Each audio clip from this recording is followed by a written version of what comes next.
Welcome. This is Dr. Jana Price Sharps with Mind Pilot.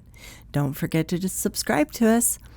So today I'm going to talk about your right to have a happy life and to heal.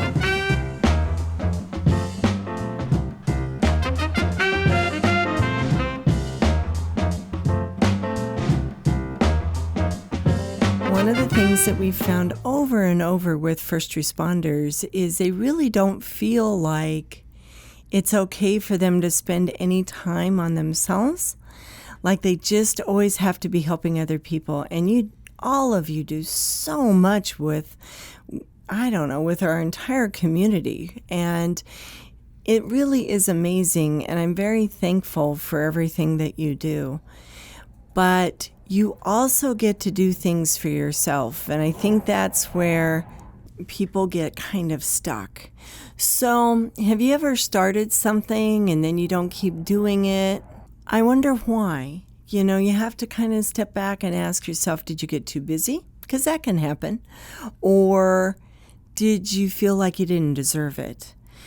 Sometimes people will start on a project for themselves and then they put everybody else first and now they're doing all the things for everyone else and they kind of forget about themselves.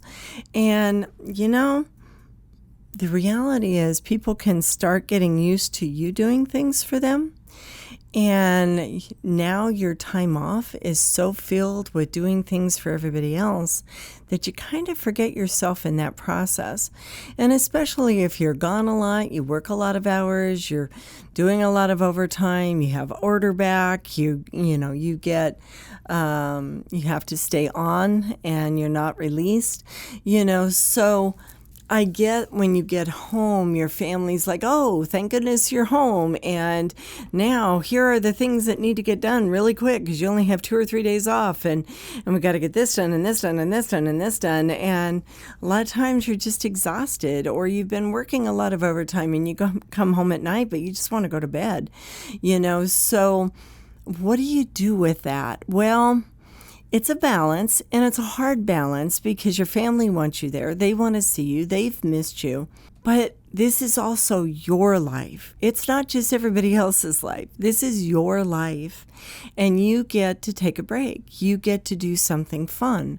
You get to take an hour out of your day on your day off and just, go putt some balls or, go get your nails done or whatever it is you do for fun. Go do that. Go fishing for an hour. Go do something that you're going to enjoy that is just calming. Because a lot of times I have found first responders just go, go, go, go, go. And they don't allow themselves that downtime. And then I ask them, well, what is it that you're doing for yourself so that you can begin to heal?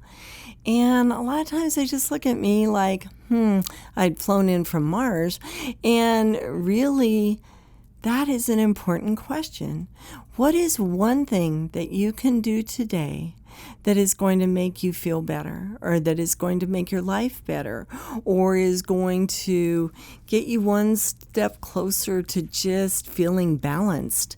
And do that. Just do that one thing. A lot of times people, when they think about, emotional healing and feeling better and being happier, I kind of think they feel like it's this major overhaul. And sometimes maybe that's what needs to happen. But I find that people do better if they just start adding one little thing in a time. I had a person years ago where they'd pick up the mail and then they would leave it in different places around the house. And so then when it came time to do the bills, their mail was everywhere. And so they'd be running around trying to find it and they'd miss a bill and then their power would get turned off and it was just a mess. I said, how about you pick one place in your house and that's your mail place. And every single time you pick up your mail, that's where it goes. And so that's what they did. And they came back and they said, gosh, that makes things better. That one little thing made so much difference in my life. Now I can find my bills.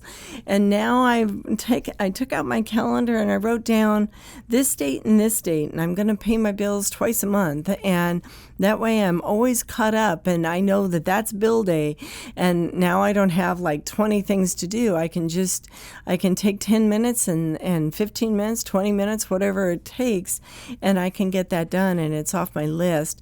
Because before, it was like always in the back of this person's mind, oh gosh, I'm going to have to pay bills pretty soon. And what if I can't find them? And oh, I think I put that bill over there. And, those little things, it's kind of like being repeatedly bit by an ant, right? The one ant bite, yes, it can be, itchy or whatever, unless it's a really big ant.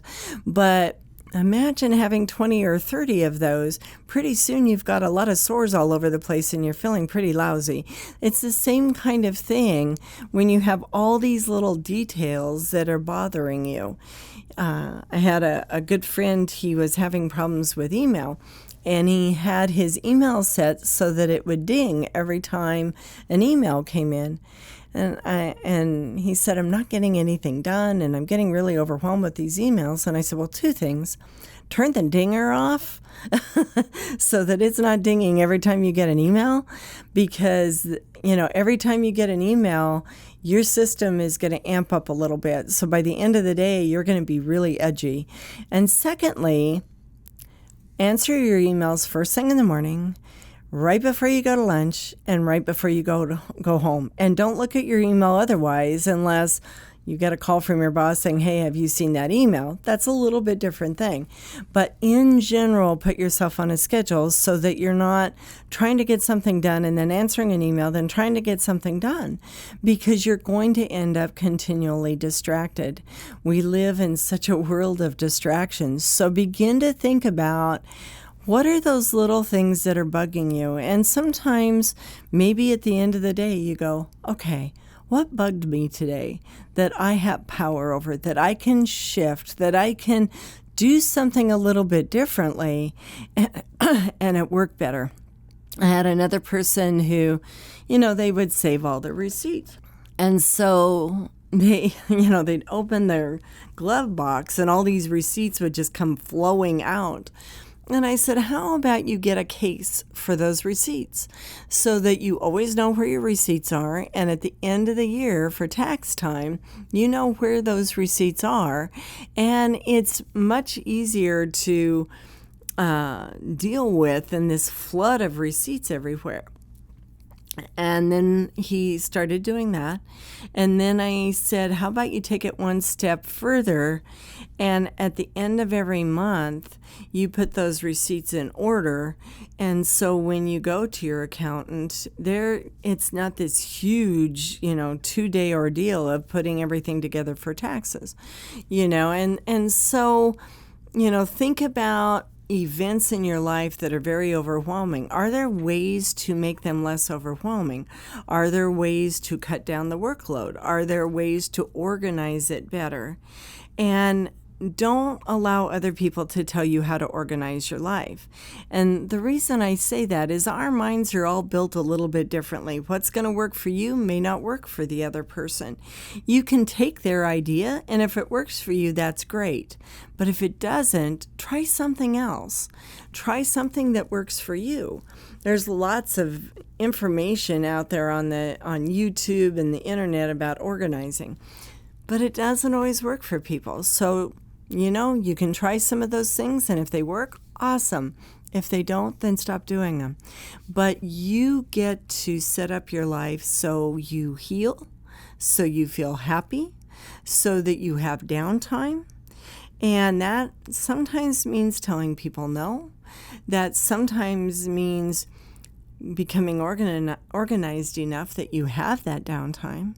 Sometimes it means actively scheduling things that are for fun, like date night. When's the last time you went out on date night with your partner? Having fun, not just work. Our brains don't like just to work. We really don't. And so are you scheduling that fun, or those quiet moments, or those happy moments, or those hobby moments?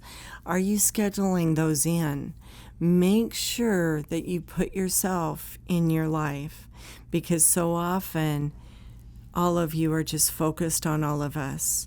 and you don't get that downtime. You don't get the free time. You don't get the hobbies. You don't get any time that your mind is just cooling down. So make sure you're making a plan and figure it out, but check in with yourself on a regular basis. When was the last time I had fun? When was the last time I just went and did something because I wanted to do it? When was the last time I don't know, picked up some hobby equipment and used it? You know, when are you in your life's equations? If you're not in there, put yourself back in there, because you're going to be a better spouse, you're going to be a better parent, you're going to be a better friend, you're going to be better at your job, and you're also going to be happier. And you have the right to be happy. So I hope you have a wonderful day. Thank you for joining me. This is Dr. Jana Price Sharps at Mind Pilot. Don't forget to subscribe.